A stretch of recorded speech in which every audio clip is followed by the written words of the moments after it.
This is the best stir fry I've ever made. High protein, fast, and hits all of the cravings. As far as the ingredients goes, this is everything we're going to need, plus a couple of additional extras. So we'll start with the prep. We're going to need one small brown or yellow onion. Just take off both ends, slice it in half and peel it. And then following the onion's natural layers, just go through and thinly slice. You can lay it flat when you get about 2/3 of the way through. That way you can continue slicing safely. And we'll do this with both halves.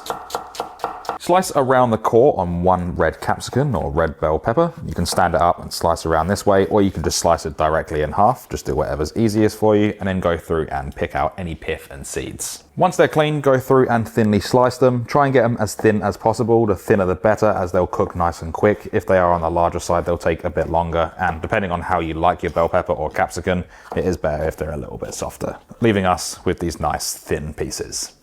Next is 100 grams of green beans. Just go through and pick off the tips. You can do this with a knife, but I like to do it with my hands. I think it's a little bit more accurate. You also don't have to use green beans. I'm just using them up from the previous video, so we have no waste. You can use any vegetable of your choice. Once they're done, we'll go through and just slice these into thirds, or depending on the size of the bean, you can do it into halves, but you want something that looks like this.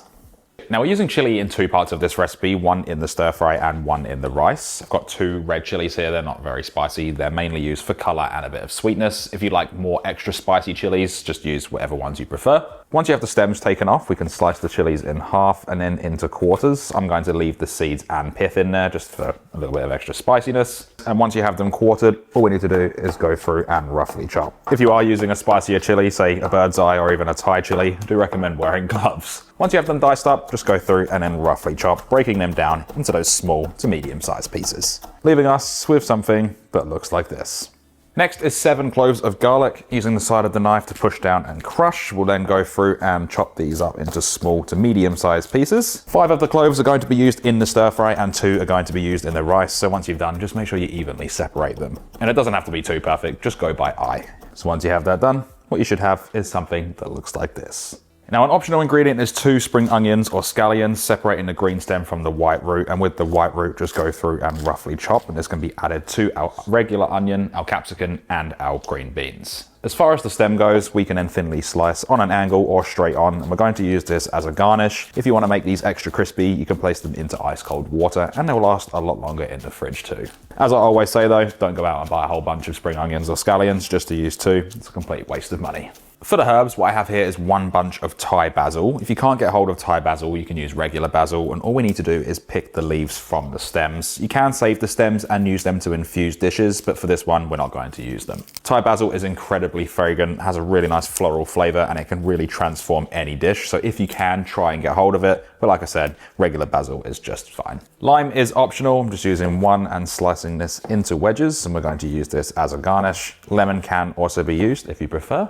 And finally, I've got 600 grams or 1.3 pounds of boneless and skinless chicken thigh, and we want to slice this into thin strips. You can use chicken breast if you prefer white meat over dark meat. And once they're sliced into strips, just rotate and then go through and dice these into small pieces. The smaller the better. We're going to get some really nice color on that chicken. So just go through and repeat with the remaining chicken. And what you're looking for is something that looks like this.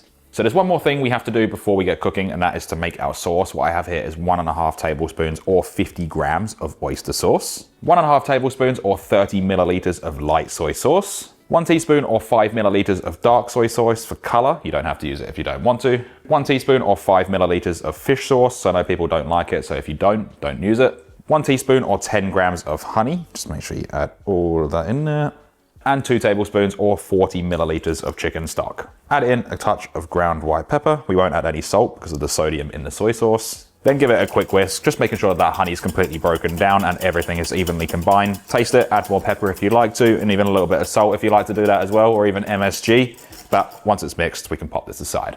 Now for our rice, place a saucepan onto a medium heat. Add in 1 teaspoon or 5 milliliters of peanut oil. Add in the 2 cloves of chopped up garlic. And we'll add in about 1 of those red chilies if you're using them.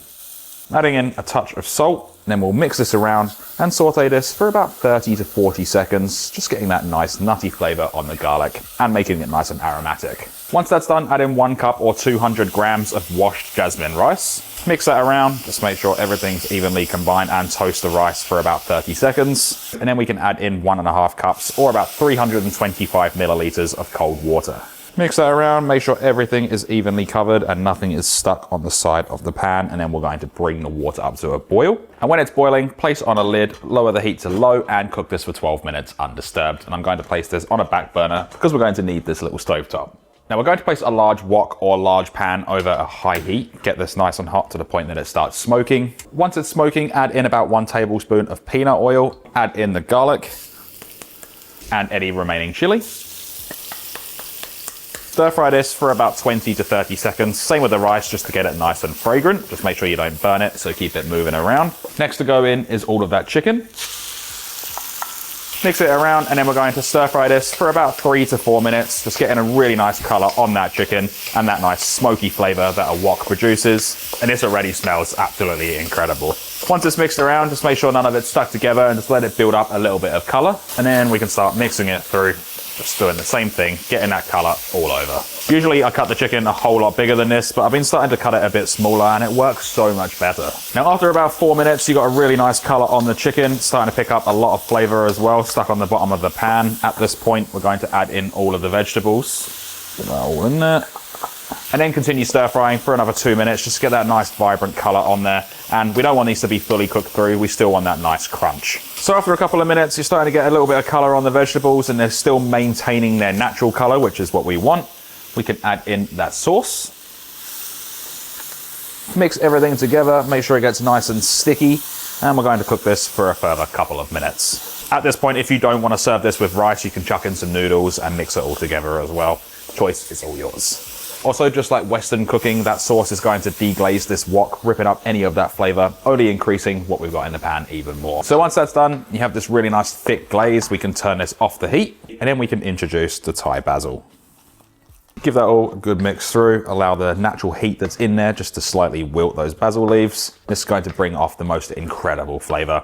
Like I said, if you don't have Thai basil, regular basil works perfectly fine here too. So with that all mixed through, what you should have is something that looks like this. Now coming back to the rice, this has been cooking for 12 minutes. Remove it from the heat and leave the lid on for a final 4 minutes just to finish off steaming, and then carefully remove that lid. Fluff the rice up with a fork or a spatula. Most of the chili would have risen to the top, so we can mix that all through. And once thoroughly mixed, what you should have is a beautiful, soft, fluffy, and sticky rice that looks like this. As far as serving goes, rice goes down first. This recipe will serve anywhere between 2 to 4 people, just depends on the portion size. With the rice down, the stir fry can go straight over the top. This looks and smells absolutely incredible, by the way. Make sure you get a nice array of mixed vegetables. Garnish it with a little bit of that spring onion if you're using it. I had a little bit of Thai basil left over, so that can just go on the top for garnish. And don't forget to serve it with lemon or lime, depending on your preference. So there we have our chicken and Thai basil stir fry. It's high protein and packed with flavor. So with all said and done, we can then dig in. When you make this, you're in for a treat. That is delicious.